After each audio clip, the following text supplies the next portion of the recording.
Byte Club, welcome. How you doing?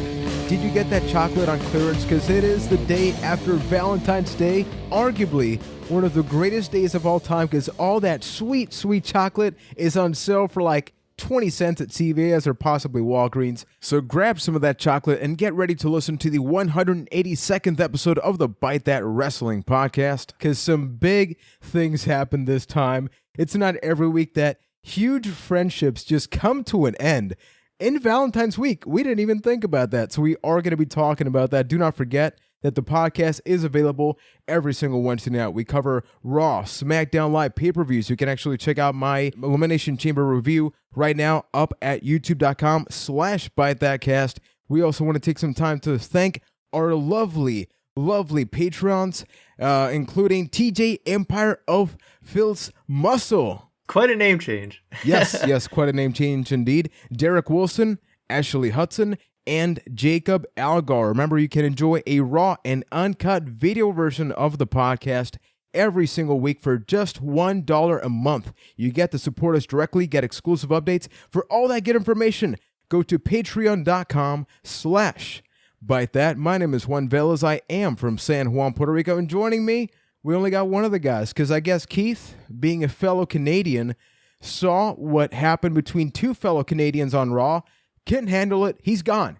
He is gone this week. He, so after seeing Ryan McNulty, Canadian on Canadian crime, it just can't happen, man. He needs a week off. I don't blame him. It's too much. Yeah, we really can't blame him. But Ryan, how was your Valentine's? It was pretty good. I just heard a really loud boom outside my window, which is concerning. Kofi? But other than that, Valentine's Day, it was a chill day for me. I just let's I not cry here. We're gonna get the tear ducts out soon enough. I had Smackdown to take solace in my my singleness, I suppose. He's free, ladies. Send emails. If that doesn't sell you, I don't know what will. I had a pretty chill Valentine's Day as well. I celebrated with Nicole on Monday, because I figure, man, everybody does the Tuesday thing. And also, this is just PSA stuff. You don't have to show your love or friendship once a year. Do it every single damn day. Like in college for a while, I love baked goods. I love to bake chocolate, cakes, cookies. So for like an entire semester, people looked at me funny, but I would bake cookies and just take them to like my friends. Like no cost. This wasn't fundraising for myself. Like really, you don't need one day a year unless you care about the day after the day, which is the chocolate on clearance that I talked about. Because Chris Jericho is probably downing about 20 pounds of that chocolate right now based on everything that happened on Raw. Yeah, I forgot to do that, but that is a really good idea. I don't know if it's 20 cents like you said in the intro, but it's definitely a lot cheaper. You can get those Heart Reese's or whatever. Those are some good stuff. Reese's. Anything with peanut butter, man, makes my life just so much infinitely better. So I want some chocolate now. But let's first get to the Twitter polls. Remember, folks, that every single week after Raw, after SmackDown Live, you can head on over to twitter.com/ByteThatCast and let us know, what did you think about the show? So with Raw, I'm not sure how I feel about this poll, but we'll save our reactions for later. We saw that 36% was the majority at only 2 out of 4. Now, after that, it was 3 out of 4 with 32%, but 20% gave it 1 out of 4. That is a large percentage for a show that had easily one of the greatest segments that I've seen in a very long time. Now, when you look at SmackDown, we do see that with the SmackDown poll, 60% gave it 4 out of 4. Only, I think, like 1 or 2 people gave it 1 out of 4. So overall, SmackDown was clearly the favorite show to go this week. And I'm not sure I agree, although being devil's advocate, the first 2 hours of Raw, not too good. It really was about that Charlotte Bayley match and that Kevin Owens and Chris Jericho showcase. Majestic segment, right? Or do you think differently?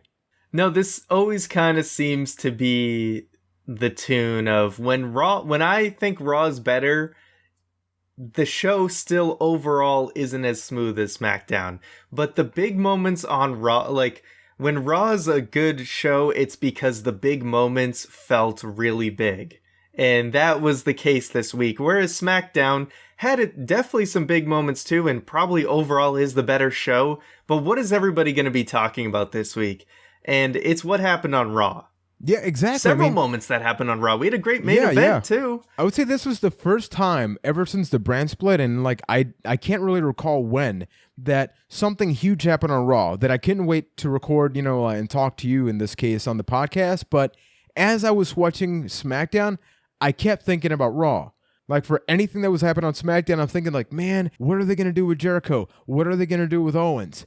And that, I think, is just the greatest thing about the brand split, that when things are so good and when you're watching the other show, you kind of wish almost that show had to do with the night before. Yeah, you just want that continuation of the story.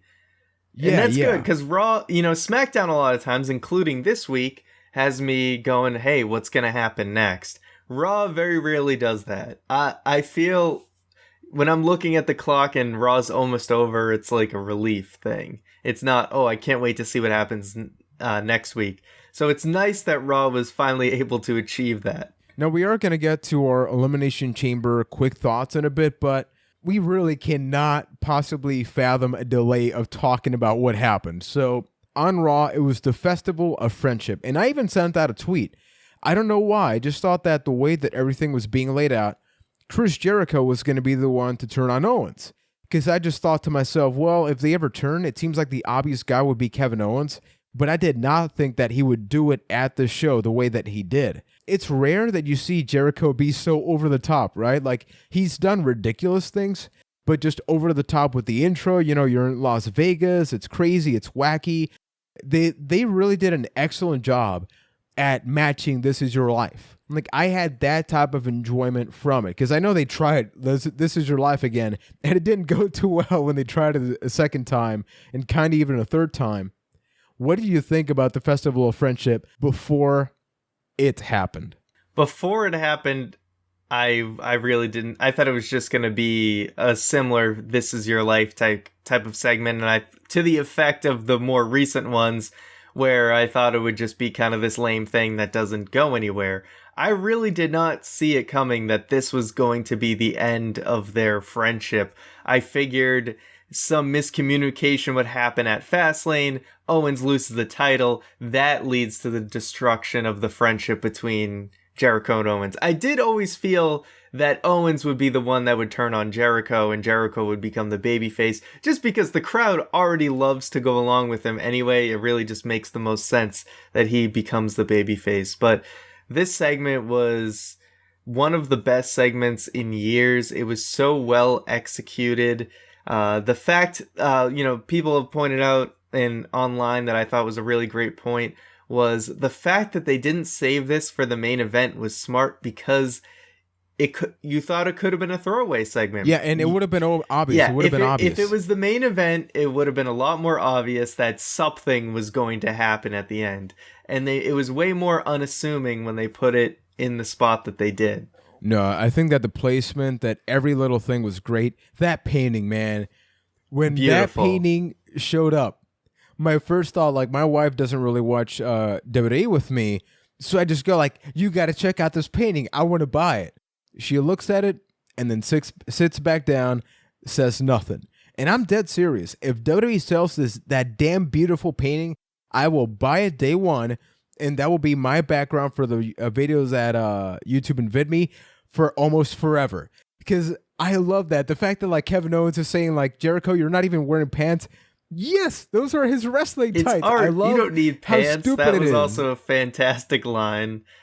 Yeah, just everything, the way they built this, and there's even that depth to it where Friendship the Magician was the last thing to be put on Jericho's list before the betrayal happens. So it's like Friendship was the final thing. Everybody blames him. Yeah, it was all Friendship's fault. But yeah, in the comparison, like, that you have that level of depth to it. Then you have the fact that Jericho being thrown through the not glass, whatever it was. He shattered the sign, right? The thing. And you can look at, okay, Shawn Michaels threw Marty Jannetty through the barbershop window, and then Shawn Michaels. No, then it was Jericho who threw Shawn Michaels through the Jeritron TV, and now Kevin Owens is throwing Jericho. Oh my God, it's it's literally perfect. this chain of people. So Kevin Owens, watch out, man! In like 6 years, somebody's gonna throw you through Sami something. Zayn. Yeah, Sami Zayn is next. gonna throw you through something that shatters. So then, okay, we gotta walk through. My advice for everybody, and even if you've seen this, do what I did before we hit the record button here. Go to WWE's YouTube channel, and if you want to know what makes a segment work, play the video. Play like the segment. Don't watch it. Listen to it. Listen to the way the crowd knew it exactly, the things that were happening, the exact same way WWE intended them, right? So like with the moment that Jericho says a new list, everybody is happy, like, oh my God. It's like a New Day thing where he's got a new toy that he's going to debut. He takes it out. Notice that crowd go, more silent. Then all of a sudden, the moment Jericho asks, why is my name, how come my name's on this? The crowd starts going, oh. And then you hear that roller coaster reaction. Then you hear the mic drop. You hear the championship belt drop. And then the punch. That is the definition of WWE actually being aware of things that are going to happen with actors that can successfully do them, because Jericho and Owens, you got to give them an A+, a 4 out of 4 for their acting in this. And it is exactly why this worked. We've complained so much. Like, I've been probably the primary person to do this. Like, oh, Kevin Owens is your champion, but he's so happy. He's so wacky. Like, you can't take him serious. Look at what happened. They almost justified everything that has happened. A heel turned heel by kicking a heel's ass, doing heel things. And as a result, one of the heels is now booed, one of the heels is now cheered. It's 2017. That's how you make it work. Yeah, it was just phenomenal all around. You can look at other layers to it too. We saw Triple H talking to Kevin Owens, right? And then Kevin Owens looked kind of uncomfortable throughout the entire segment. So yeah, it's man. in the back of his mind, he knows he's betraying Jericho. And maybe Triple H has something to do with this. Maybe Triple H said, you need to do this. We don't really know. But they have that there if they want to use it. And that's what's cool about it. And so it's like you can watch Kevin Owens through that whole segment now, and you can like visually feel, like you can see that like he knows what he has to do. He looked uncomfortable throughout. Yeah. In a really good way. Like, that was his best friend, but almost when you're embarrassed about your best friend, but then you still like that person, you still love them. And like at the end of that segment, he yelled, like he loved you, or I hate you, I should say, before he smashed Jericho into that thing. And it's like, why? Like, has he just been fooling Jericho this whole time? Like, remember, you can go all the way back to when Jericho hit a code breaker on Owens just so he got disqualified and retained. Then as a fan, you got to think to yourself, has Kevin Owens have been the one that has been playing Jericho all this time, or has Triple H just said something to just brainwash him? So I like the fact that there are so many questions. We got some tweets like, hey, why should I even watch Raw next week? Or why should we care? This is it. Like, this is what I live for on Raw. For the pay-per-views, you give me the great matches on the pay-per-views. I don't care about great matches on Raw or SmackDown because I have a pay-per-view that has more time devoted to that with no commercial breaks. I want everything on Raw and SmackDown Live that happens to make that match that much better because of that interaction. No, it's true. And the funny thing about wrestling is you can have all the great matches in the world that you want, but truly the best things about wrestling are the storyline payoffs like this. And it's like you look at this moment right now, and this will be a WWE YouTube highlight for years to come. And people will remember this way more than they remember the matches that are going to come now between Jericho and Owens. Like, this will be the pivotal moment. Even when, whatever resolution they come to, this is going to be the most memorable moment of the entire thing. I mean, there could be others, but it seems like it'll be very difficult to top this and just how awesome it is. And yeah, you can really look back to the beginning of the whole Owens-Jericho thing where, it seems like it's kind of like the classic movie friendship where Owens at the beginning, you felt like he didn't really care about Jericho as much as Jericho wanted to be friends with him. But then somewhere in the middle, it's like, oh, he actually does end up being friends with him. And then at the end, of course, Owens kind of reverts back to who he was before, even doing that same kind of euphoric like thing that he does after he powerbombed him on the apron. He just kind of just basking in it. He gives that O face or whatever. I don't know how else to describe it. But that's what he was doing when he was like destroying people before, you know? And it's like, that's kind of the hint of, oh man, is Kevin Owens basically back to his old self of just wanting to wreck people and win titles. The biggest question I can ask you. Wait, I got to ask you the most simple and toughest question. How did you actually feel when it happened? Emotionally speaking, did you feel something from it?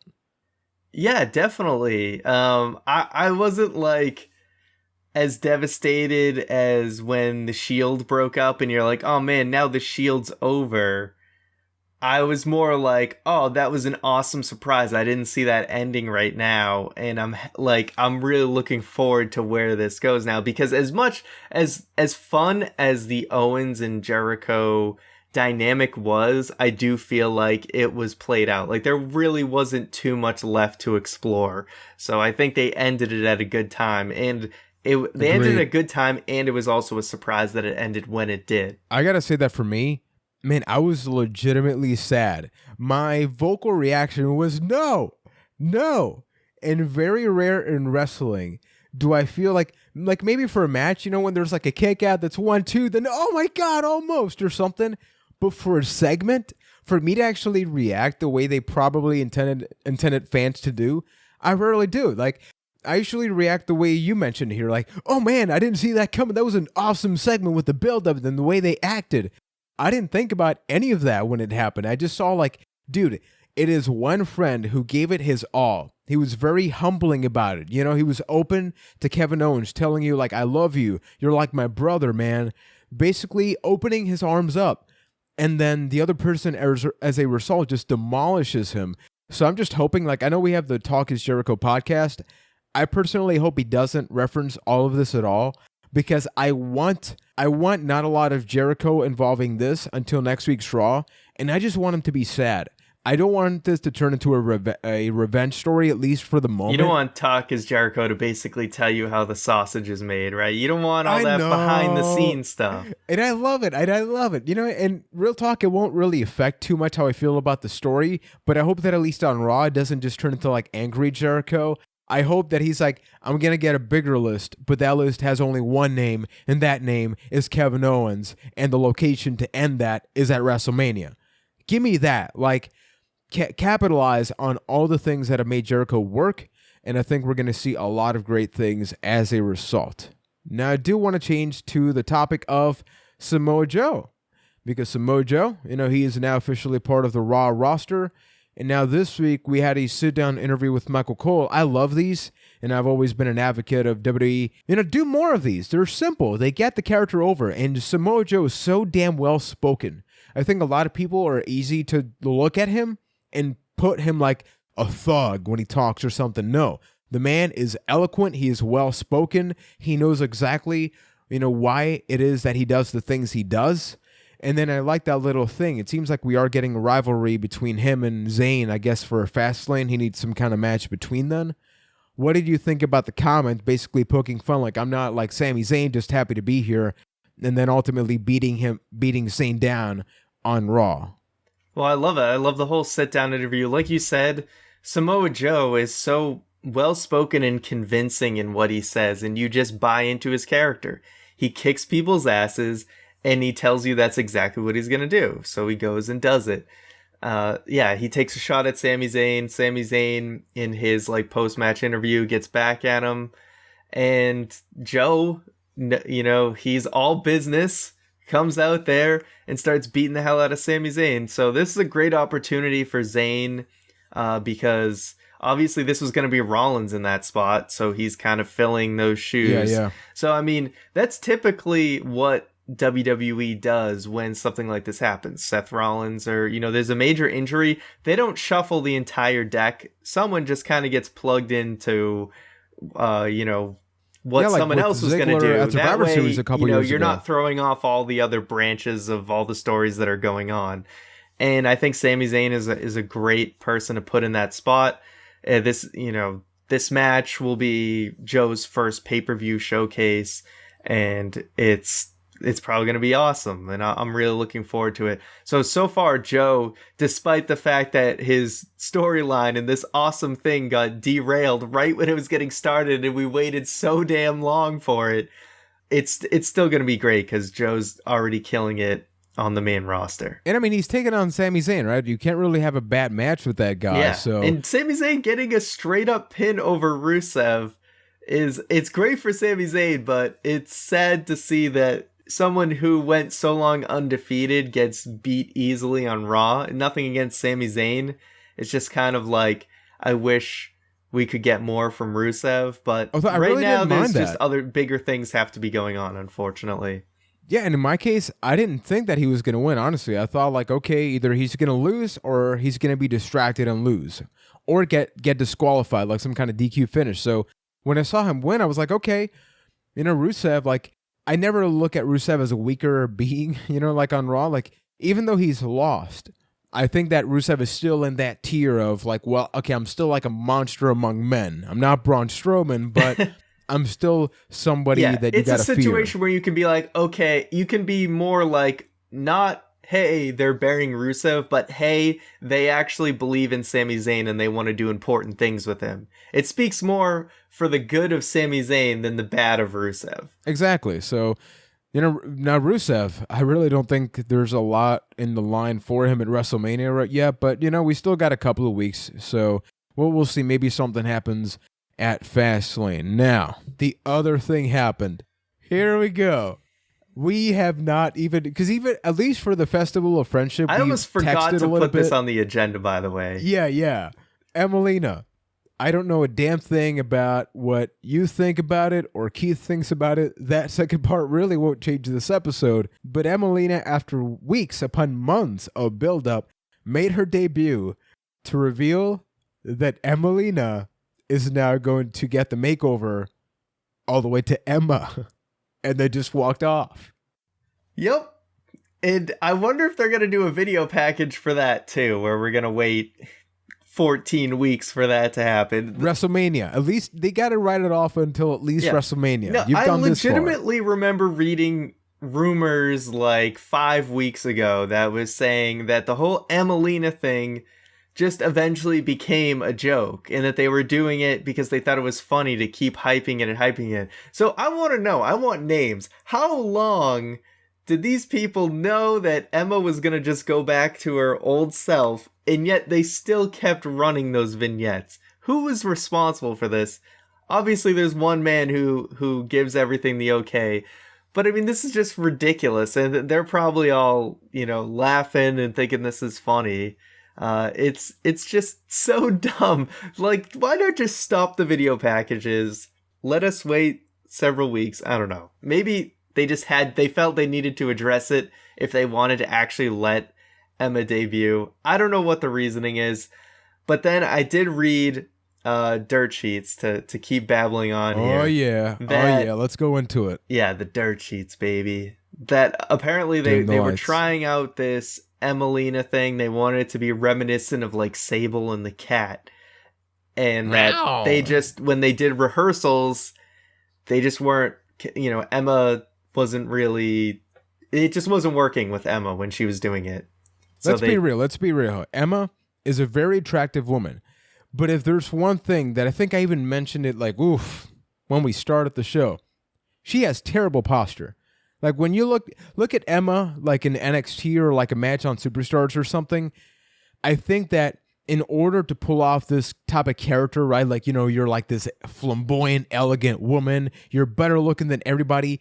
You got to believe in that. And I think that Emma was playing the character more so than anything else. So I honestly don't think it was going to work. But no, I don't think it was going to work either. I will say, I enjoyed this. Real talk, I really enjoyed this because I was thinking, dude, watch, they just cancel this. And they do. I'm like, oh my God, it's genius. You want to build, okay, we got two legitimate heels developed on Raw, Kevin Owens and now Emma. Because like after 17 weeks, she's like, nah, You got to wait for me probably another 17 weeks, like it or not. Yeah, no, in the long run, even though it's just one huge troll, in the long run, it is just much better that Emma goes back to what she was doing before. There was nothing wrong with her character. And you're right. This was basically what Eva Marie should be doing, right? She's the one who should have that Emmalina type gimmick where, Emma's always kind of had that awkwardness to her with her previous character. And I know what you mean. It just doesn't seem like she'd be convincing in that role. She's very attractive, but she doesn't have that aura of I'm better than everyone else type of thing. I don't know. Just give her like Sarah Connor Terminator evil Emma gimmick again. Now, in the topic of women's wrestling on Raw, this is our main event topic for Raw. Oh, yeah. Bayley became the new Raw Women's Champion. Did you in any way expect this to actually happen on this Raw? Because notice how you talked about Kevin Owens and Jericho not being the main event because the outcome would be obvious. But I would say the main event was also, unexpected with its outcome. It was unexpected, but then as soon as it happened, you're like, oh, I probably should have saw that coming. So here we go again, Wad. Here we go again. The theory is I like Bayley real. and all. I like Bayley and all, but it's like the women's title on Raw. It's like it's Groundhog's Day or something, or we're just in this cycle. They made history, Ryan. No, they made history. Oh my God. Women's wrestling. Did you start the revolution, Ryan? No. So how can you talk about it? We're just stuck in this infinite loop of Charlotte losing the title whenever it's on the line on Raw, and then winning it back at the pay-per-view. And you know what? I was willing to give it a pass when it was between Sasha Banks and Charlotte, because that was sort of like their rivalry where it was always 50-50 on any given night. Charlotte could beat Sasha, and Sasha could beat Charlotte. And the thing that really took away from it was that they made it a little obvious. If they wanted to make it more interesting, then, maybe Charlotte wins some Raw matches and Sasha wins some pay-per-view matches. But because they're so committed to this pay-per-view streak, it gets sacrificed, and the predictability is way more evident. But I was willing to let it slide because they were keeping it strictly to Sasha and Charlotte. And you know what? Fine. Makes sense for that. But now Bayley's getting dragged into this.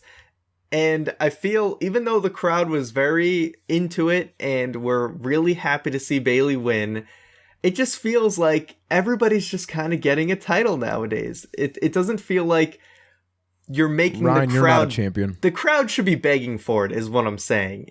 And even the case of Naomi, who recently won the women's title, and it's, she had been in the company for a very long time. It's like she really had just gotten into the women's title mix. It's not like she had scratched and clawed to get to that women's title. She just kind of had title matches like here and there, and she hadn't really been striving for it for a very long time. And it's not like people had that love for her, right? Because she still had that stigma of being a funkadactyl. It's like, don't get me wrong, I'm happy for Naomi and I'm happy for Bayley, but it just seems like everyone is too easily just reaching the pinnacle. And in the women's division, where there's only one title to go for, it's really like, aside from everybody becoming a 30-time champion, where do you go from there? It would have been nice for Bayley to have that edge of, she always gets so close but never quite makes it. So then when she finally does, it's like this monumental moment. And instead, yes, it was one cool moment, but it's not going to be this unforgettable moment that defines her career. Now that she's won her first, any other title win after that is just not, it's diminishing returns every single time. Honestly, I didn't have a problem with the fact that she won the championship. I did have a problem with the fact that Naomi and her won the championship in the same week, because I think that they both fall in that same category of, well, you're the babyface. People are saying that you're not up to par with everybody else, so then you both win it. So, it's not fun for me, because I said since day one, one thing that I do hope the brand split brought was different situations, that I don't just get the Raw situation on SmackDown Live, just a different roster. Now, for the majority, that's not what's happening, but as you mentioned, where do you go from here? I think Naomi's fine because that division is so solid on SmackDown. Yeah, and at least Naomi, she's been in the company so long that it was nice that she finally got her due. So, like, Yeah, Naomi, exactly. I have much less of a problem with. I do think it's funny how Bayley's supposed to be the underdog. Now, I get it. There was interference. But look, if you look at the landscape of WWE right now, we have to accept that interferences are just part of matches again. It's happening frequently. And at least I find myself just saying, I can't keep justifying, well, there was an interference. Because look at the last couple of pay-per-views. Look at the last couple of Raws, right? Like, eventually you just got to go, that person won, the other person lost, deal with it. So when you think about it like that, it's just like, well, okay, so for WrestleMania, what is your big moment? I think that, as I've mentioned before, we kind of have to just accept that WrestleMania doesn't have big moments. It has a moment, and that moment is WrestleMania weekend. Like, it's just an event where things happen. But now what? Sasha wins the title at Mania somehow? Cool. She's already been champion. Same thing with Charlotte. Same thing with Bayley. So is it Nia Jax at WrestleMania maybe? Like, that's the only real other outcome, unless Dana Brooke magically... I mean, she did show up on Raw, so who knows, right?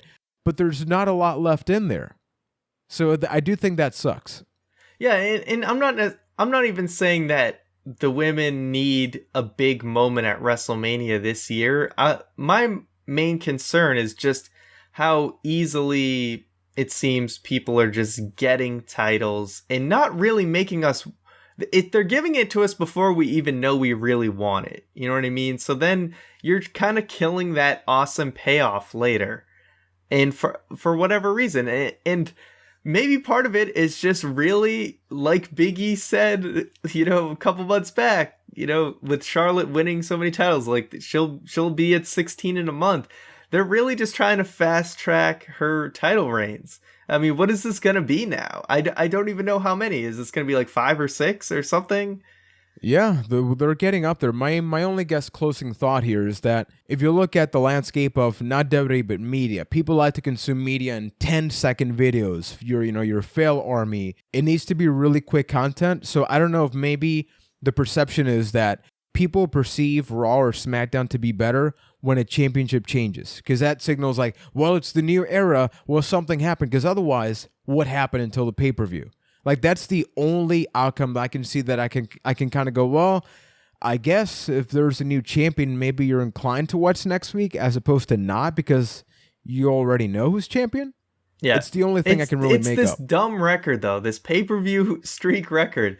I'd be totally cool with it, except for the fact that it's just killing the Raw women's division, because they're so committed to lose it on Raw, win it on a pay-per-view. Lose it on Raw, win it at a pay-per-view. And it's becoming a joke. Yeah, that is very true. When you look at Charlotte's pay-per-view streak, it's like, well, you have a pay-per-view streak, but you lose on Raw. So, I don't know, man. But let's get to some chamber stuff. Just give her the streak and let her keep the title for like a couple months, Ryan. Man. It's okay, man. We got to let this marinate. We got to see what happens next week. Who knows? Maybe next week Dana Brooke wins it via Snapmare. Schoolboy roll-up. So we did have Chamber. We are going to be talking about what happened on SmackDown Live. As I mentioned, I have a full 20-minute review up on the YouTube channel. Thanks to everybody that did drop their comments there. I want to get your overall reaction, Ryan, and then your match of the night, because I do think that it was an interesting show. And then also give me your talk about the Chamber itself, because we did get a new structure, and that has a lot of mixed feedback. Yeah, I thought overall it was a really, really solid show. I mean, we had 3 women's matches. I thought they all did a very good job. There was... people seemed invested in everything that was going on. Luke Harper and Randy Orton had a great match. Harper had an excellent showing. And then we had a really fun Chamber match. So there was very little weak spots. I enjoyed the tag team gauntlet match. I mean, it's a pretty successful tag match when I can actually buy into the fact that the Ascension may win the tag team championships. So I really enjoyed the show. Right? And the Chamber itself, it definitely looks like they restructured it in a way that it will fit better in arenas, so it's easier for them to do it, because it's like more square than rounded, I guess now. It looks more visually appealing as well. Yeah, no, but it looked cleaner too, and they have that aerial view now. They have the WWE logo on the top of the chamber. Fancy, it was a very clever design.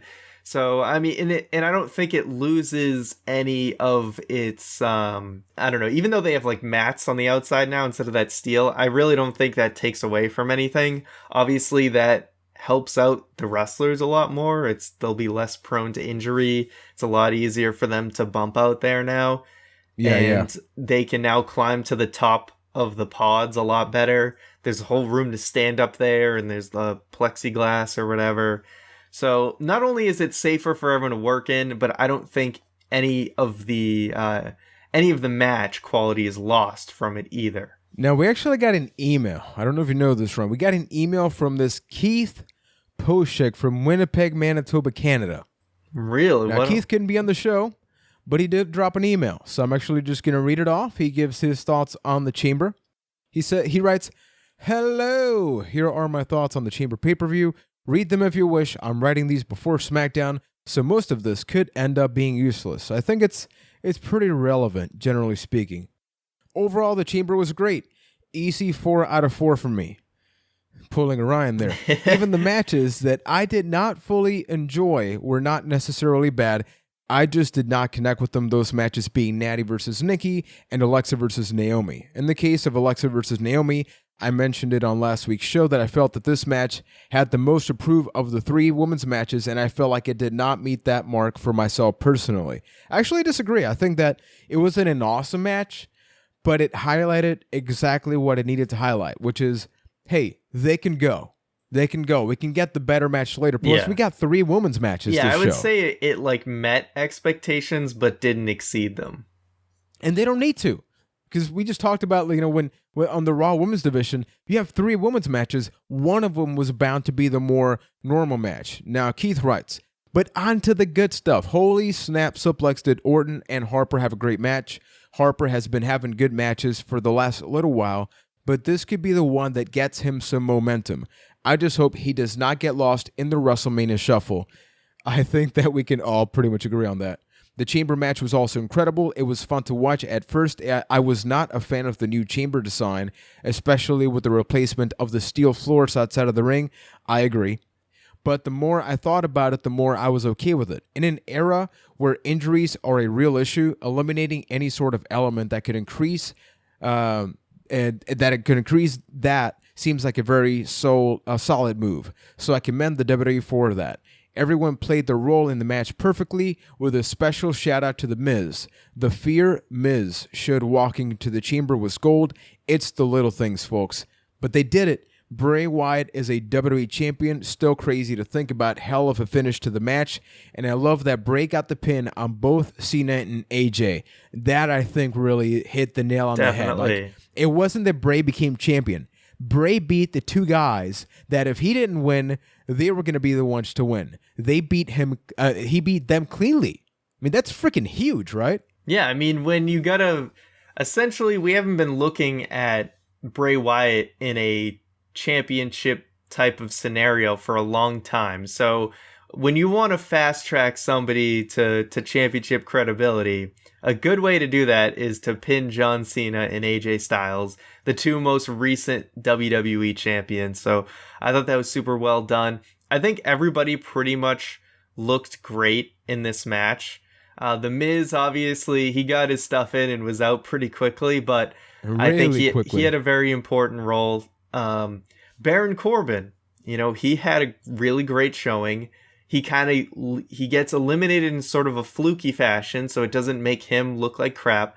And the fact that he beats the hell out of Dean Ambrose afterwards is super important, because if Corbin just gets pinned and walks out, you're just like, Corbin sucks. He looks stupid. Yeah, he looks dumb. But the fact that he starts beating the hell out of Ambrose immediately tells you, okay, sure, he got out in a fluky fashion, but he is immediately following up. Like, he is immediately involved in something. Something is going on with Baron Corbin right now, and that was perfect. Perfectly done.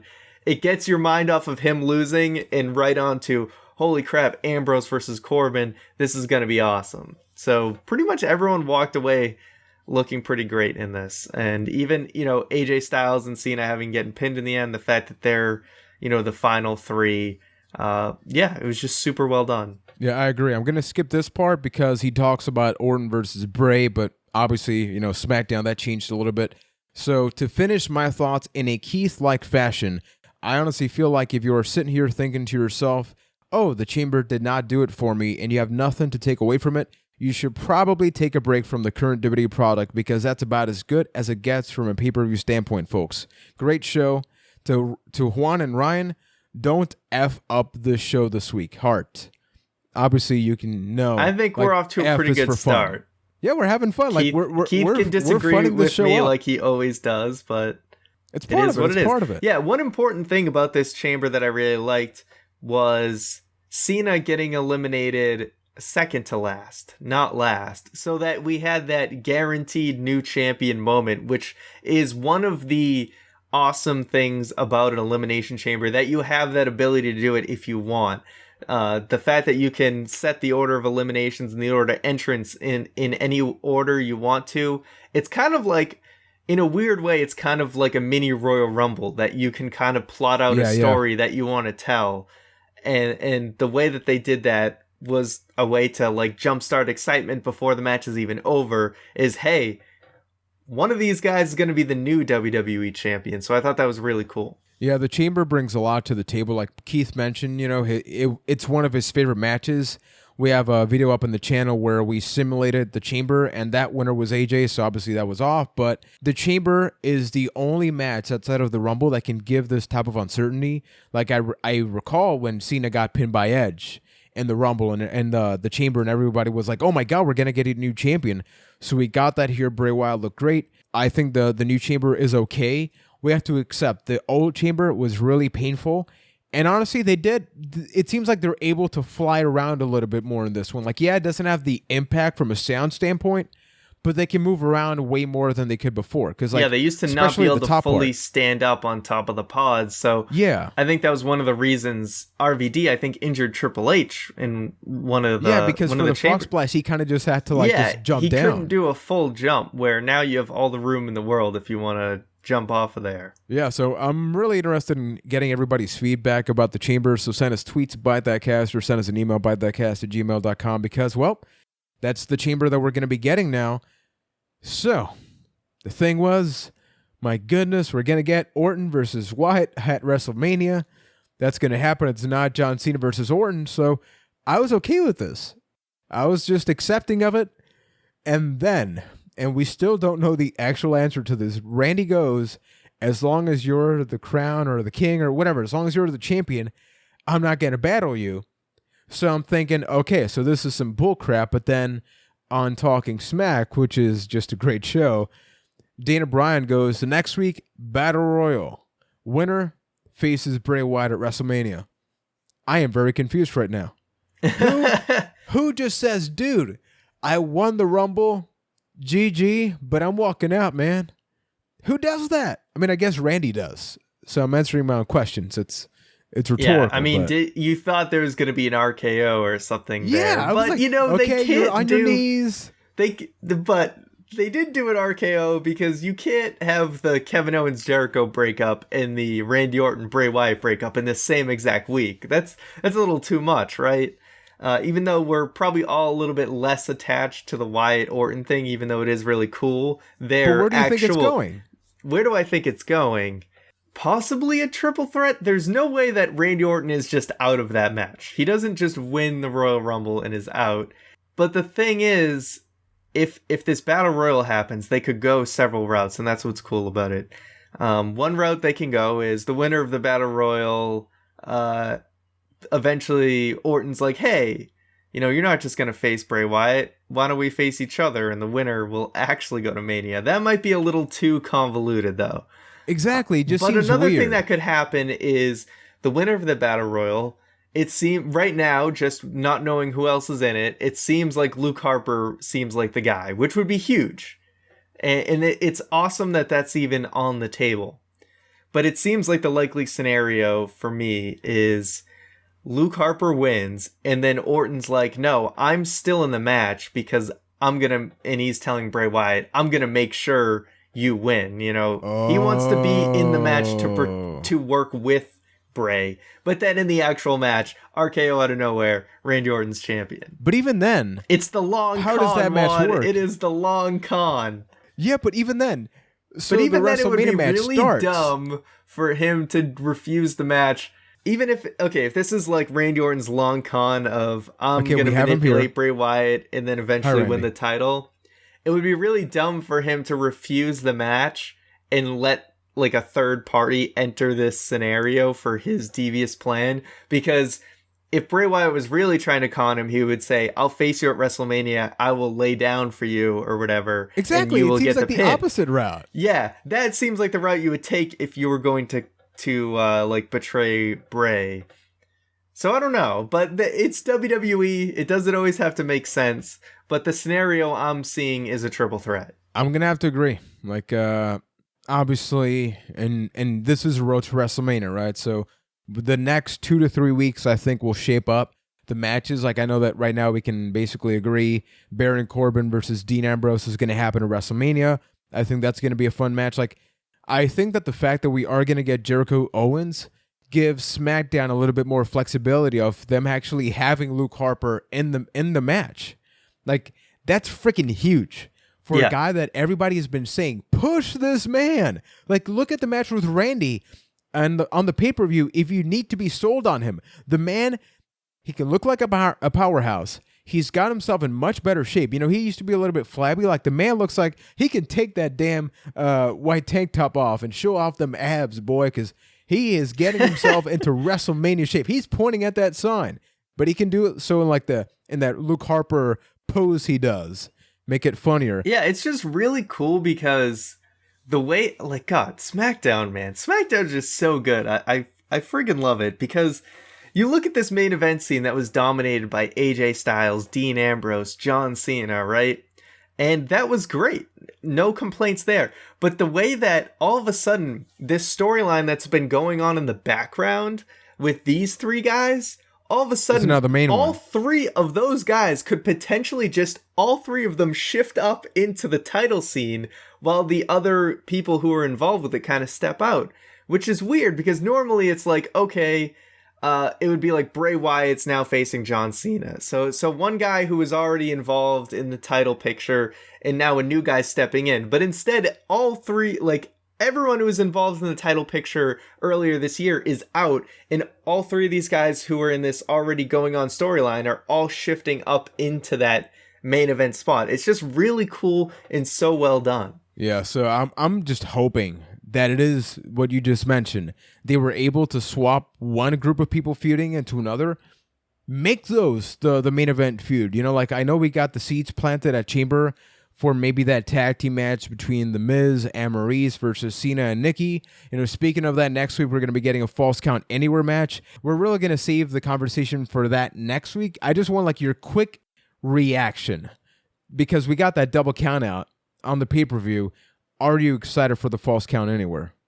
I am, because once again, SmackDown shows you how to do a women's feud with stipulations, which is, hey, the storyline, it makes sense for them to do a Falls Count Anywhere match. Like, they're actually doing women's feuds just like they do men's feuds, and I think that's all we've ever asked for. When the storyline makes sense for the stipulation, you do it, and it's pretty cool that they're doing this Nikki Natty thing, and now it seems, like you said, that John Cena and Nikki Bella versus The Miz and Maurice thing, like, they planted the seeds for it. It seems like it could happen, and to me, this seems like a John Cena kind of doing a favor for Nikki Bella and giving her a high-profile match at WrestleMania.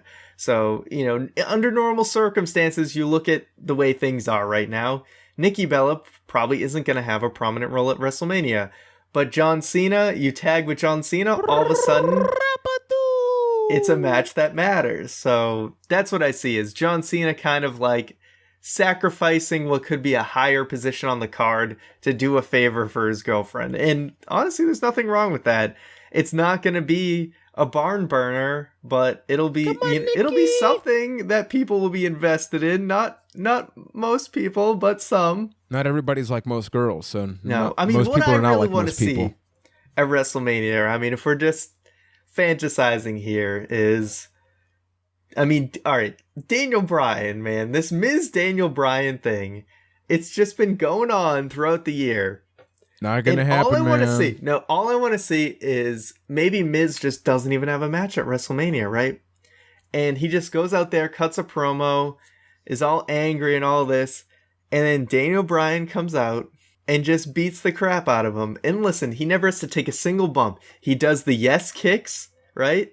And then he puts him in the yes lock. He never even has to do the knee where he could potentially hit his head or anything. No bumps needed. He gets those yes kicks in. He puts him in the yes lock. Crowd loses their friggin' minds. That's all I want. Because I think they can totally still do that, though. Because let me just if you ask have you John this Cena quickly. cleanly win... Before you go into this, are you still every once in a while thrown off when you hear Daniel Bryan's music hit? Yes, like, man. Part of you thinks like he's a wrestler still? Yes. Okay. All right. Yes. That happens to me all the time. All right, continue. No, that happened to me this week. Like, he came out like... Yeah, no, I got that same no, right, thing. he's the GM. I always have to remind myself that. But I think I'm going to combine your idea with the rumor match because John Cena should beat The Miz, or maybe like Nikki Bella, like whatever happens. The Miz is worn out, so then Daniel Bryan can get that offense in. Because otherwise, it's like, wait, The Miz can't get any offense on Daniel Bryan, so why is he getting his ass kicked by D-Bry? So I think it happens like at post-match, he's upset, calls Daniel Bryan out, like, how dare you give me this match at WrestleMania? This is an insult or something. That would be an incredible moment. Us being there live. Oh, my God. Let me put it this way. Yes, chance. If they put Bret Hart in a match, they can put Daniel Bryan in a match. Oh, and yeah. it doesn't even have to be a match. You can't even call that Bret Hart Vince McMahon match a match. I know things with like concussions and all that have even evolved greatly since they had Bret Hart do a match. But even still, I mean, come on. He doesn't have to take a single bump. I just want that moment. And we could be getting that moment. But we have another moment now. The moment where we bring up your lovely questions, your Valentine's week questions, because we love you. We love getting your questions every week on Twitter, ByteThatCast. Use the hashtag AskBT, or you can also send us an email. Let us know where you are from. Every week, we've been getting so many DMs, man. It's overwhelming about just the Byte Club. You know, people that maybe don't want to send in a question, but you just let us know, hey, you make my week better. Like, I went through this situation and you guys were basically there with me. So the idea that Keith, this person, this terrible human being, was able to help somebody out just makes me question life, man. Really, it's awesome, guys. So thank you so much for that. So Ryan, you are the honorary Keith again. I totally forgot that I have to read the question. Yeah, man. I was just like sitting here waiting for them to be read to me. Oh, man. All right. Let me get in question mode right now. So our first question comes from Benjamin R. He says, hello guys, Benson here. Well, I guess his name changed already. So my question is about weird match types in wrestling. Over the years, WWE has given us a lot of weird types of gimmick matches, like Punjabi prison match, Inferno match, chairs match, etc. Which gimmick match is your least favorite? As an additional question, what would be a good way to fix these types of matches so that they actually work? Keep up the good work. A lot of German stuff I cannot read, but I guess it translates to kind regards from Germany from Benson. So weird match types he really brings up like the best ones. You know, he left out Kennel from Hell as the example. I think that they're all really bad. I think the worst one is Punjabi prison match. We have answered something like this in the past where the guy that was supposed to be in the Punjabi prison match wasn't even in the first Punjabi prison match. Now, how do you fix it? Don't have it be a serious match. Have a Kennel from Hell with dogs pooping ringside, but have it be Santino versus Enzo Amore. Just don't do Kennel from Hell. No, man, just imagine Enzo doing his dance, but then he slips on the dog doo-doo. Man, you're talking like Jar Jar Binks level stuff right now, and I don't appreciate it. Oh, dude, how else do you fix these piece of crap matches where literally in that Kennel from Hell case, unless you just go deep into the puddle of doom? Yeah, see, that's the thing, is there's not a lot of ways to fix these matches. Things like chairs matches and stairs matches. Can't forget about stairs matches. Chairs matches are fine, right? It's a little dumb that only one legal weapon can be used, but I think like it's not the worst. It generally just feels like not a false go. It just feels like a standard hardcore match. Just you can only use one weapon. So I mean, those are fine. I think you just got to be a little more creative with those. There's not much else you can do. Inferno match, you have to pull off some theatrics to ever make it work. It's just bad. So it's just dumb. It's always going to come out like a third-rate stunt move because that's what you have to do to not seriously hurt somebody. So most of them I would just drop. Like Punjabi Prison, I don't think it offers anything good that a cage match can't already offer you. So most of them, it's just some of them are just too dumb to fix. And what is my least favorite? One that I felt was really dumb they do in TNA was the King of the Hill match, or what was it called? King of the Mountain. Where what do you have to you have to hang the title up on the thing, right? Yeah. Which is and then there was the cage on the outside. Yeah, wasn't there like a penalty box or something? Yeah. You could get pinned, I believe it was, and then you got into the penalty box, but then you went out. Yeah. So that match, it has some interesting ideas to it, but that is the perfect example of just being way too convoluted and ends up being really dumb. So thank you for the question. Our next question comes from Irish T. Raw. They say, buy or sell on the more shocking moment. Brock Lesnar conquering the undefeated streak or Brock Lesnar jobbing out to Goldberg? Brock Lesnar conquering the undefeated streak. I think that the second one, it's surprising, but it didn't take over 20 years for that to happen, right? So just in the magnitude of things, you got to go with the streak. Yeah, exactly. Definitely buy on Brock Lesnar conquering the streak. It was something I legitimately thought would never end, so nothing will beat that for a shocking moment. But thank you for the question. Our next question comes from Barnaballs, asking, does it irritate you guys as well that people like Cesaro and Luke Harper don't have singles matches at WrestleMania, but Goldberg and The Undertaker do? Not really, because I think that we as fans have historically wanted things to go our way specifically, and because we fantasy book these situations into our heads, right? Because, hey, you look at the roster and I'm almost going to I got to bring up Simon Dean. There's my Simon Dean reference. I poke fun at the Shining Stars, right? Say that real talk, one of the Shining Stars was the best damn wrestler in that company, and people just haven't had the chance to see them, showcased. Why are people doing that case, for them, but they're doing it for guys like Cesaro and Harper? So I think that it's tough to always say, hey, why isn't this guy getting a shot? Because most of the people on the roster, I would assume, are good enough to also deserve that shot. You look at an interview from Kurt Hawkins on, I think it was on Sam Roberts' podcast, and he was saying, I believe I'm the best damn wrestler in that roster, and it makes sense. But you don't hear people saying, hey, how come he doesn't have a singles match, right? You maybe get a selected few, and Goldberg and Lesnar are not there for us. They're there for the fans that used to watch back in the day, and probably have a couple of kids that they want to get them into wrestling, and as a result, they'll care about the rest of the card. So it's everybody is there for a different reason. Yeah, the WrestleMania has really transformed itself into this kind of mainstream thing where they're basically just trying to appeal as many people as possible to get more people interested in WWE. But the thing is, I do have an issue with it.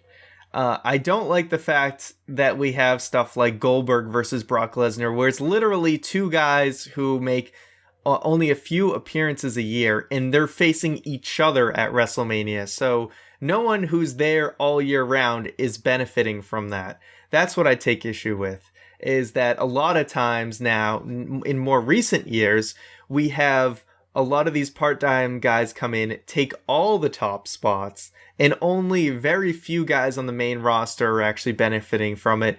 And the way that they position a lot of these part-time guys is that they are all they're like a tier above all the main roster guys who tier, work man. there. It's like 3 tiers above. Yeah, seriously, you feel like Goldberg is better than every single other person on the roster, and I think that's a problem. It seems like right now you look at Goldberg versus Kevin Owens, and everyone is like, R.I.P. Kevin Owens. Everyone knows he's screwed. He doesn't have a chance in hell. And I think that's a problem.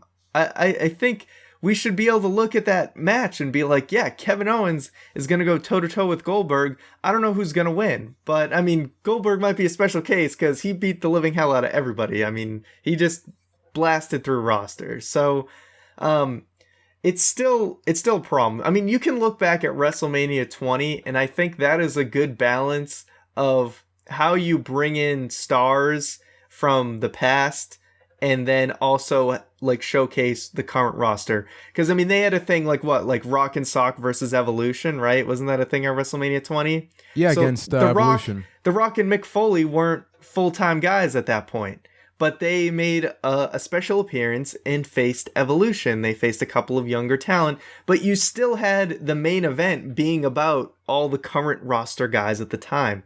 Granted, they had bigger names than at the time, but one of the problems is that because we're relying so much on part-time people, we aren't making newer names important. So that's kind of the long and short of it for me. So thank you for the question. I'm not used to like making my point and then ending. Yeah. It's so weird.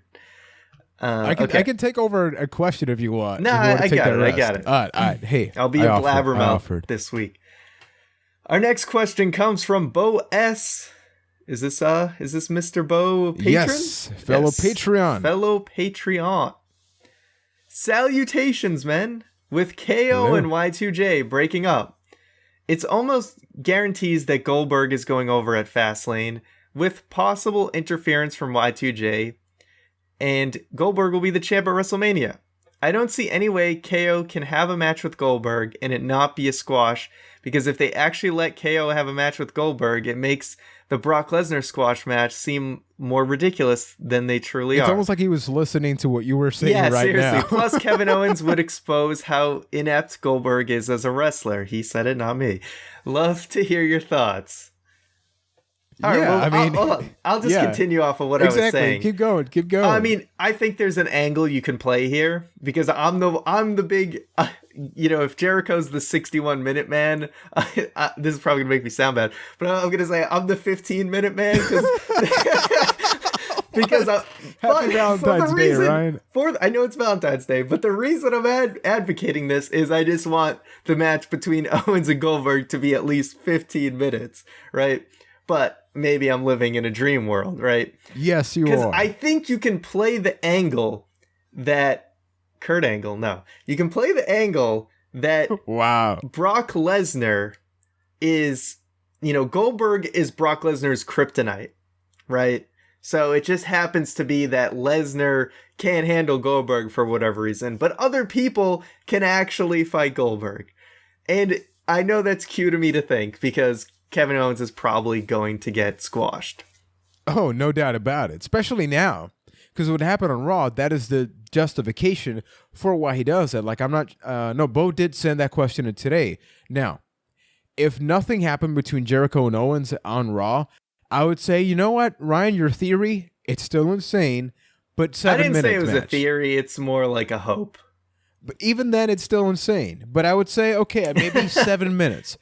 But after what happened on Raw, do you think there's anybody out there that doesn't want Kevin Owens to just be destroyed as a result of what he did to Jericho? They justified that perfectly because they make you feel less bad about it. Exactly. Now it's like, no, Goldberg, please destroy him. Take the championship because you're a bastard. I hate you, Owens. I hate you, man. WWE is now considering our feelings and our reactions to things. It's why Roman Reigns came out at 30, so that we'd actually be happy that Randy Orton would win the Rumble.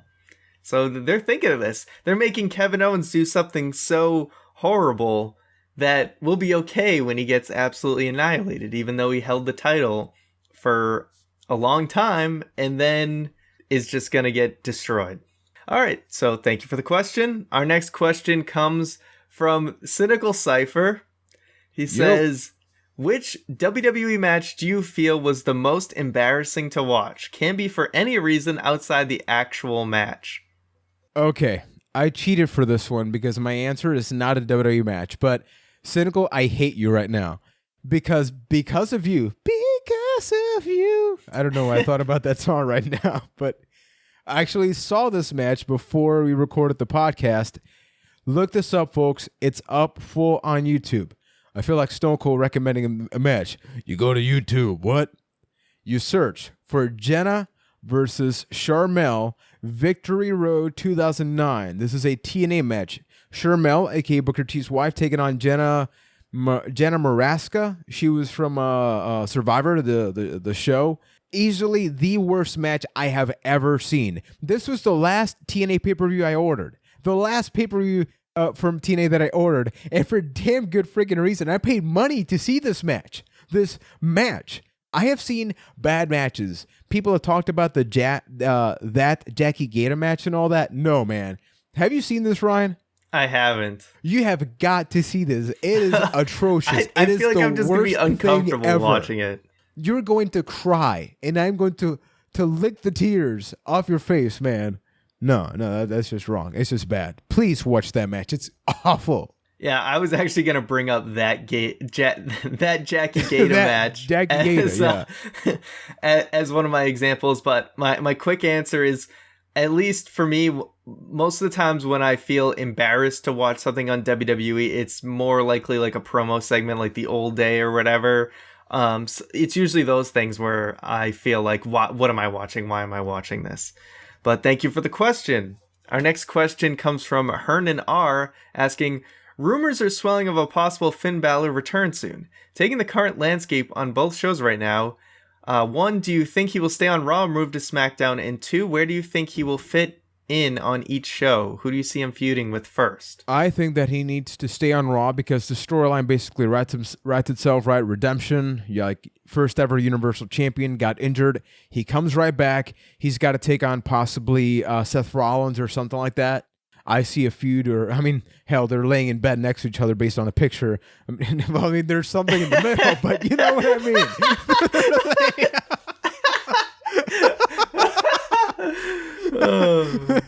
That is a hell of a feud, man. Yeah, they're in the same medical facility or whatever, laying on separate beds. They're laying in two different beds together, dude. But so it's gonna be Raw. It's gonna be Raw first. Oh, yeah, it is. Just answer, Ryan. Just go. Okay, all right. He should definitely stay on Raw. That he won the damn Universal title. He's the first Universal Champion. He should probably try and want to win back the title that he lost after a day. Where do I see where he fits on the show? I could see him potentially feuding with, maybe even Triple H, but probably a bigger heel. I mean, it's weird because Seth Rollins is going to be a babyface now, so he can't really get that kind of redemption. It's kind of weird. So you just got to go with a heel. So maybe I'm going to say either Kevin Owens, Triple H, Samoa Joe. They could continue the Samoa Joe feud from NXT. So a lot of options. So thank you for that question. Our next question comes from Collector9000 asking, would you rather see Dan Severn versus Brock Lesnar in a Hell in a Cell or Shinsuke Nakamura versus Goldberg in an Extreme Rules match? Very interesting choices. Dude, Dan Severn. Just to hear the theme. Versus Brock Lesnar in Hell in a Cell. Yeah, screw the match. I just want to hear the theme song live. I don't know, man. He can't be a spring chicken anymore. It's been quite a while. I'd have to go with Nakamura versus Goldberg in Extreme Rules. Oh, that theme song. People, please look up Dan Severn's theme song on YouTube or Spotify. It's glorious. So thank you for the question. Our next question comes from True Prince of Pro asking, Chris Jericho needs a new best friend. Who should Chris try to befriend? This is a damn good question, and I think the real answer is the New Day. One of the segments that has got to happen next week, especially because they're just coming off this Titus brand rivalry, it makes perfect sense that they try to cheer him up. So then, I'm not saying he becomes the honorary fourth member of the New Day, but he almost looks at them envious of, I remember what that was like. I used to have a friend like that. I could have come out of a cereal box with Kevin. I could have some cereal bars with Kevin, but he powerbombed me. And then he starts crying. Oh my God, if this happens, this sounds horrible, but if this segment happens, I'm going to be so happy if he starts crying. Okay. Anyway, Speaking of the New Day, has anyone been spinning their wheels more than the New Day recently? It's like they literally have nothing to they have nothing for them, and that's kind of sad because they're a fun act. Chris Jericho needs to be new best friends with Roman Reigns because anything that's great just has to be paired with Roman Reigns to ruin it. Can you imagine they actually go through I can totally see it too. No. I can totally see it. It's coming, folks. Get ready. Thank you for the question. Our next question comes from Patron Joe W. asking, if the three of you were in a triple threat match, of course, anytime we get a question that Keith should get an answer, he's not here. But if three of you were in a triple threat death match, IRL, oh my God, who would win and who would be pinned or tapped out? I thought this was the death match. Yeah, man. I thought it was just till there's one survivor. No triple threat. We keep getting up there. We've tagged in questions with parents, and now it is death matches. So death match, it's okay. For those that don't know what a death match is, you don't actually die in the death match. So the three of us will make it out alive. It's false advertisement. Yeah, it's just extremely violent, barbed wire, and all of that. Honestly, after what happened on Raw between Kevin Owens and Chris Jericho, I can't trust anybody. I can't trust Keith. Like, he's here right. He's not in this episode, but I am very wary of Keith right now because I think that he's plotting something. Ryan, he is going to kick our ass and take over the podcast at WrestleMania weekend. So I think that you and I should team up. He's not going to listen to this episode. Let's just team up, super kick him. You give him the stink face. I give him a frog splash. Then you hit him. Make sure not to wipe that day. Oh my God. Oh my God. What? All right. Whoa. Legit. We got barbed wire and stuff. Just count. Are there countouts in this match? Because no, man, I'm booking it out of there. I don't give a damn about winning that match. I'm out. Just Uber? Yeah, seriously. Yeah. Just Uber me away. Is that a song? That should be a song. Don't know. Uber me away. So thank you for the question. Our next question comes from DJ Threat. Oh man, you're gonna be we might need you for a gig soon. You guys should work for WWE. Just saying. If they listen to this, they'd probably never hire us. All right. Our next. On the next podcast, you guys talk about the chamber padding on the outside, loose chains that look plastic. When Corbin threw Ambrose into the pod, it looked like plastic used on cheap sunglasses. Yeah, I kind of get that. Okay. Where do you no, that's the second question. I'll read that after. So basically asking, what are our thoughts on the new chamber? We did talk about this padding. Obviously, you're not going to get that same impact that you did when they would bump on the steel on the outside. But I'm okay with it for the fact that, as Keith said in his writing, guys are going to be healthier and they'll be around to do more matches. The loose chains, I didn't have a problem with it. But yeah, the plastic did look a little too flimsy, a little too cheap. That's an area I think they can improve on for sure. It didn't look very good on TVs. Yeah, it was so smooth. They actually aired like a replay slow motion on SmackDown. Bad slow-mo, because you can just see that be so smooth and curving around. So yeah, basically that's definitely one area that they should improve, but everything else is fine. Second question, where do you think the SmackDown's women's division will go now that Naomi is champion? Will it last or not? No, it's gone. They're just going to get rid of the entire division. GG, well played. It's been fun. No, but I'm actually looking forward to it because I'm not a fan, as I mentioned earlier, that both Bayley and Naomi won the championships on the same week, but I am a fan of an unexpected non-four horsewoman, I said it right this time, being one of the champions right now. So that means that we can get something unexpected. I just remembered I'm very happy what about you said that. Before. Yeah. But... BT Awards flashback. But yeah, I'm very happy that she's champion. I get that we're going to have a feel-good moment at WrestleMania, but there is no chance in hell she's working out of Orlando the champion, because if there's anything WWE loves is that if you're in your hometown, you are losing, my friend. You are not winning. Yeah, no, I think it's really cool that Naomi gets to walk into WrestleMania as champion, and I think that's a nod to the hard work she's, given to the company over the years. I don't think her title reign is going to last. But I think the women's division is great on SmackDown. Like I said, I've said weeks before, there's a lot of people involved that feel like they are at the championship level at any given moment in that division. So you have everyone has something going on. Everyone seems credible. So it's great. And so I don't expect her to walk out champion, but it's really cool that she gets to walk in champion in her hometown. So thank you for the question. Our next question comes from Promo Neil. Hey guys, question. I was wondering who does the best Noam Dar impression? Oh boy. I guess the only way to answer this is by doing it. Alicia Fox.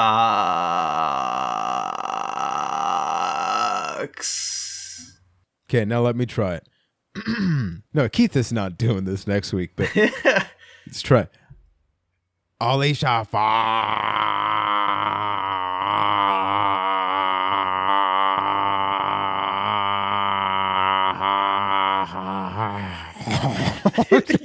Undertaker at the end. Undertaker.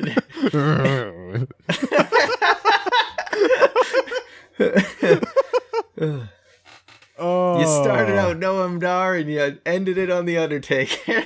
Yep. Only on Byte That, folks. Thank you for sending your awesome questions. Keep them coming every single week. By the way, do not forget that we actually have a pretty cool thing that Ryan's going to talk about, a Patron feature that is happening every single week. But thank you so much. Thank you. Because I didn't think that we were going to get through this Valentine's week with what happened on Raw, man. Like, I don't think I've gotten over this. I haven't gotten over this, so thank you. Yeah, so there's plenty to talk about, and we'll continue to keep discussing things. What's going to happen at Fastlane? What's going to happen at WrestleMania as that WrestleMania picture becomes clearer and clearer as the weeks go on. So thank you, everyone, for listening to another edition of the Byte That podcast. Want to remind everybody of a few things we got going on. First and foremost, if you haven't seen Juan's full review of Elimination Chamber, you can check that out over on our YouTube channel, youtube.com/ByteThatCast. We also have our continuation of our Day of Reckoning Play That going up this weekend, so you'll be able to see that on the YouTube channel as well. We do want to remind everyone to subscribe to this podcast on whatever app you listen to it on, or if it's on YouTube, make sure to hit that subscribe button, and please rate the show on whatever device you also listen to us on. Give it a thumbs up, give us a like on YouTube, give us a review on iTunes. That really helps the show up for a lot of other people. It gives us more exposure, and we really appreciate that. If you'd like to go the extra mile in supporting us, you can head over to patreon.com/ByteThat. Any amount that you pledge directly supports Byte That. It gets reinvested into what we do to make what we do better.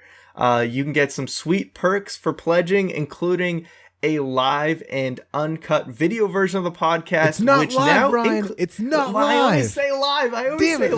You okay? had one job. Someday in the future, we won't rule it out, but a raw and uncut version of the podcast, video version. I always do that, man. Live and uncut is just such a stapled term. That's about the websites that you go to after the show that we don't get to talk about here. It's true.